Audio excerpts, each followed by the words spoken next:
तर आज आपण पाहणार आहोत respiration. Number 1. Hold your hand in front of your nose or keep your hand on your chest. What do you feel? Number 2.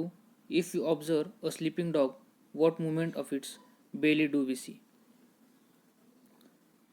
Living things need oxygen in order to live.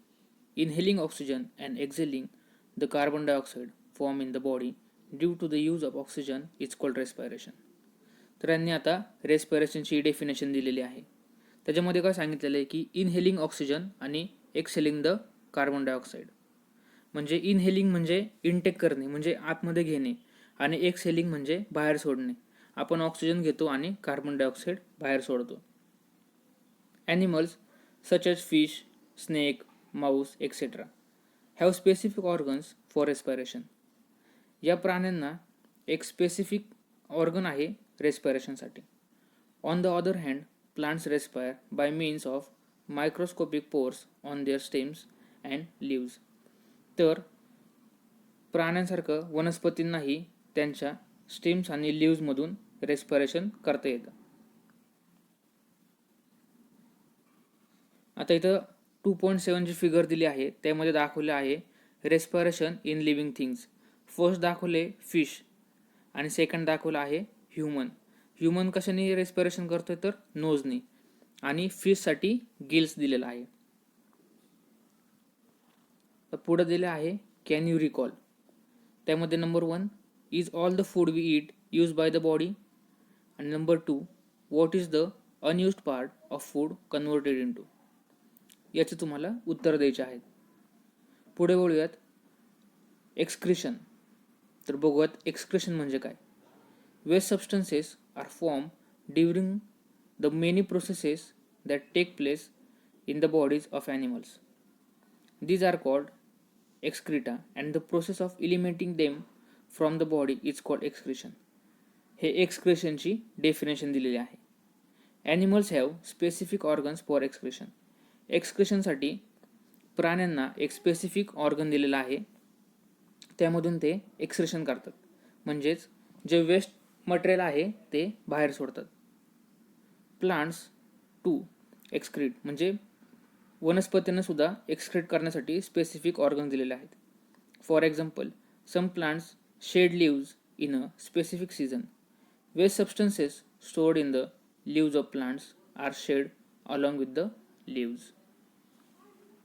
2.8 जी figure दिलेली आहे तिथं दाखवले a tree shading leaves म्हणजे जे झाड आहे त्याचे लिव्ज हळूहळू कमी होतात. ते नेक्स्ट पेजवर आता यांनी एक आपल्याला एक्सपेरिमेंट दिलेला आहे आणि ट्राय दिस असं म्हटलेलं आहे. तर आपण हा एक्सपेरिमेंट बघूयात आता. Take a transparent plastic bag, tie it over a leaf of a plant as shown in the picture. या शेजारच्या पिक्चरमध्ये ती मुलगी दाखवली आहे, ती झाडाला एक दोरी बांधत आहे. Observe it after 6 to 7 hours. What do you see. आणि 6 ते 7 तासानंतर तुम्हाला काय दिसतंय ते पाहायला सांगितलेलं आहे. Droplets of water collect on the inside on the bag. It means that plants excrete water in the form of paper. ते 6 ते 7 तासानंतर तुम्हाला ड्रॉपलेट्स पाण्याचे जे थेंब आहेत ते कलेक्ट झालेले दिसतील त्या बॅगमध्ये. त्याचाच अर्थ प्लांट्स वॉटर एक्सक्रीट करतात.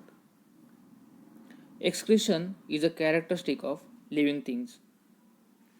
लिव्हिंग थिंगचं एक्सक्रिशन हे कॅरेक्टरिस्टिक आहे. आता पुढं दिलेलं आहे use your brain power. What is the sticky substance seen on the stems of the babul or drumstick स्टीज. आता हे तुम्हाला या दिलेल्या प्रश्नाचं उत्तर द्यायचं आहे. पुढे बघतोय आपण ऑब्झर्व अँड डिस्कस. आता तुम्हाला हे ऑब्झर्वेशन करायचं आहे आणि त्याबद्दल चर्चा करायची आहे.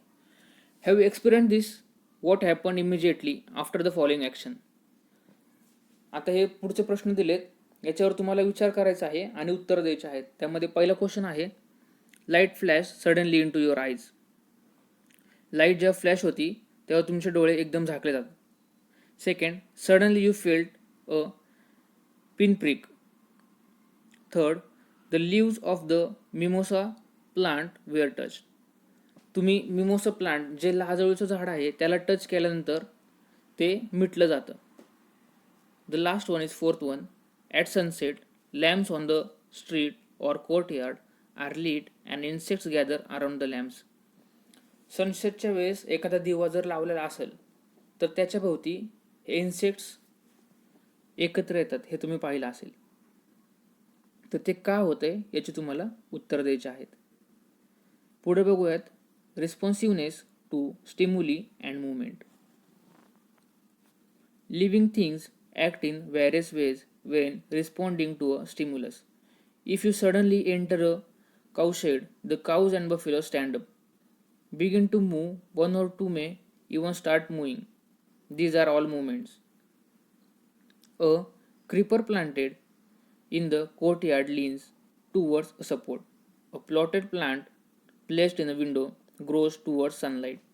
आता यांनी असं सांगितलंय की एखादं पॉटमध्ये जर छोटं झाड लावलं असेल तर ते सूर्यकिरणाच्या दिशेने वाढतं. It means that plant to show movement, म्हणजे ते त्याची मुवमेंट दर्शवत आहे. Living things move of their own accord. The movement or the change taking place in a living thing at such a time is their response to a stimulus. An event that occurs in our surrounding is a stimulus. The ability of living thing to respond to a stimulus is called their responsiveness to stimuli. आता इथे 2.10 ची जी figure दाखवली आहे, अ potted plant रिस्पॉन्सिव्हनेस and movement, तर ते त्यामध्ये असं सांगितलेलं आहे की ते जे छोटं झाड आहे ते सूर्यकिरणाच्या दिशेने वाढत आहे. Responsiveness to stimuli is a characteristic of living things. आता यांनी परत दिलेलं आहे use your brain power. The first one is in each of the examples given above what is the stimulus and what is the response. And the second one is what is the main difference between the movement of the plant and animals. आता हे जे second दिलेलं आहे difference काय दाखवलेलं आहे plant आणि ॲनिमलच्या मुवमेंटमध्ये. तर प्लांटचं मुवमेंट कुठं असते, जसं आपण आता पाहिलं की सूर्यकिरणाच्या दिशेने प्लांटची मुवमेंट होती, तशी ॲनिमलची मुवमेंट कशी, ॲनिमल एका ठिकाणावरून दुसऱ्या ठिकाणी जाऊ शकतो, तसं प्लांट एका ठिकाणावरून दुसऱ्या ठिकाणी जाऊ शकत नाही. ते फक्त सूर्यकिरणाच्या दिशेने वाढतं. ते पुढे बघूयात. कॅन यू टेल, यांनी एक प्रश्न विचारलाय, what do you will learn from this pictures. या खाली दिलेल्या पिक्चरमध्ये तुम्ही काय शिकलेला आहात.